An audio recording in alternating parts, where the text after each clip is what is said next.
কেন কমে যাচ্ছে ঢাকার মাটির নিচের পানির স্তর? পানি তুললেও কেন পূরণ হচ্ছে না তা?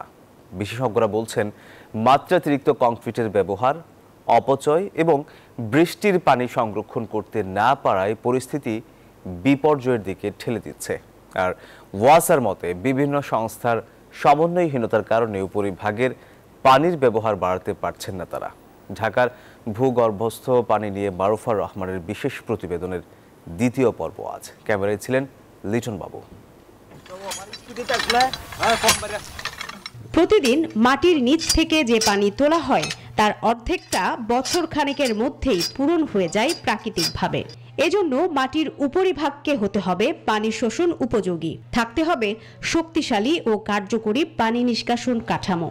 মানুষ মাত্র কয়েক সেকেন্ডের মধ্যে যে পানি তুলে ফেলতে পারে তা প্রাকৃতিকভাবে পূরণ হতে দীর্ঘ সময় লেগে যায়।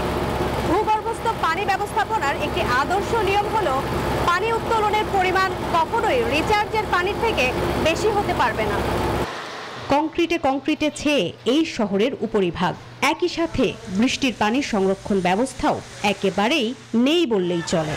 বিকাশে কম খরচে ক্যাশ আউটের লিমিট বেড়ে 50,000, প্রিয় এজেন্টও 2টা। বিশেষজ্ঞরা বলছেন এতেই নষ্ট হয়ে যাচ্ছে পানি চক্র। ঢাকাতে যে পানি আসছে যে স্তর থেকে, এই 100-150 মিটার নিচের, এর পানি ঢোকে কিন্তু উত্তর বাংলা থেকে, রংপুর, দিনাজপুর, বগুড়া, সেখান থেকে আস্তে আস্তে ঢাকায় আসে।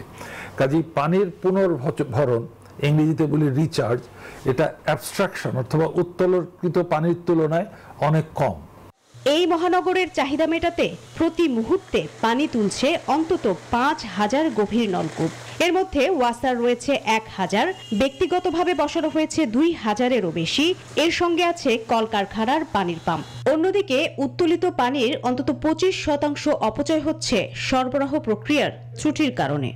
আমাদের লাইনগুলো দীর্ঘদিনের পুরানো, লিকেজ যুক্ত। তবে একটা জিনিস সুখবর, সেটা হলো যে আমাদের আসলে এখন তো আমরা 33% সারফেস ওয়াটারে আছি। 2025 সালের শেষের দিকে আমাদের গন্ধপুর ওয়াটার ট্রিটমেন্ট প্ল্যান্টে আরও 50 কোটি লিটার অ্যাড হবে। আর এরই মধ্যে আমরা পদ্মার একটা ট্রান্সমিশন লাইন করে ফেলবো, তাতে আমাদের আরও 18 কোটি অ্যাড হবে। তো এই সব মিলাইয়া আমাদের তখন হবে 156 কোটি লিটার সারফেস ওয়াটার। এদিকে মরার উপর খাড়ার ঘা হয়েছে ঢাকার চারপাশের নদী ও জলাশয়ের দূষণ। প্রাকৃতিকভাবে সুবিধাজনক জায়গায় থাকলেও তা কাজে লাগাতে পারছে না ঢাকা। এখন যখন ঢাকা ওয়াসা নদীর পানি এনে এটাকে ট্রিটমেন্ট করে মানুষকে দিতে চাচ্ছে, তখন এই ট্রিটেড পানির কোয়ালিটিও খুব বেশি ভালো হয় না, নানান ধরনের গন্ধ আসে, কারণ প্রচুর কেমিক্যাল মিশিয়ে এটাকে ভালো করা হয়। এটা আসলে কোনো সমাধান না, কারণ আমি একদিক থেকে পানি পলিউট করছি, অন্য দিক থেকে আমি এই পানিটাকে আবার বিশুদ্ধ করছি। বিশেষজ্ঞরা বলছেন ভূগর্ভস্থ পানির পরিমাণ অসীম নয়। রাষ্ট্রকে অবশ্যই জাতীয় অগ্রাধিকার বিবেচনায় এর ব্যবস্থাপনা করতে হবে, মেনে চলতে হবে বৈজ্ঞানিক পদ্ধতি। মারুফা রহমান, নিউজ 24, ঢাকা।